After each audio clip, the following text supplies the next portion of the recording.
Hello friends, இன்றைக்கி என்ன பண்ண போகிறோம்னு பார்த்தீங்கன்னா, சிக்கன் வந்து மிளகு வறுவல் பண்ண போகிறோம். நம்ம அதுக்கு பார்த்திங்கன்னா 1/2 ஸ்பூன் சீரகம், 1/2 ஸ்பூன் சோம்பு, 1/2 ஸ்பூன் மிளகு, 1 ஸ்பூன் மல்லி, 3 வரமிளகா.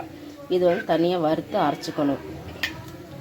அப்புறம் தாளிக்கிறதுக்கு பார்த்திங்கன்னா பிரியாணி இலை, 2 வரமிளகா, 1 பட்டை, 2 ஏலக்காய், கொஞ்சோண்டு சோம்பு, தக்காளி 1, சின்ன வெங்காயம் ஒரு 10, பெரிய வெங்காயம் 1, சிக்கன் வந்து மஞ்சள் போட்டு கழுவி வச்சுருக்கேன். இப்போ கடாயில் எண்ணெய் விட்டுருக்கேன். இப்போ பார்த்திங்கன்னா இது 3ஐயும் போட்டு பொரியட்டும். பொரிஞ்சதையும் வரமிளகாய் போட்டுடலாம். பொரிஞ்சதையும் வரமிளகாய் போட்டுடலாம். அடுத்தது வெங்காயம். அடுத்தது பாருங்கள் தக்காளி 1 எடுத்துருக்கேன். அதெல்லாம் பொடிச்சியாக கட் பண்ணி வச்சுருக்கேன். தக்காளி வதங்கினதையும் சிக்கனை போட்டுடலாம். அடுத்தது பாருங்கள் சிக்கனை போட்டுடலாம்.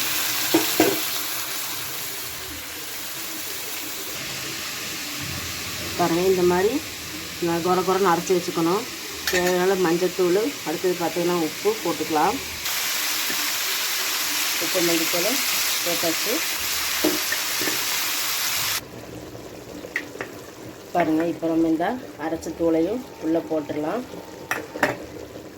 கொஞ்சோண்டு மல்லித்தலை, அவ்வளோதான், ரெடி ஆயிடுச்சு.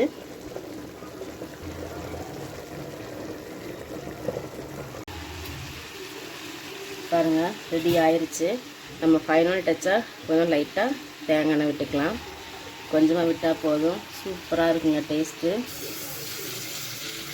நீங்களும் ட்ரை பண்ணி பாருங்கள். தேங்க்யூ. என் சேனலை சப்ஸ்கிரைப் பண்ணுங்கள்.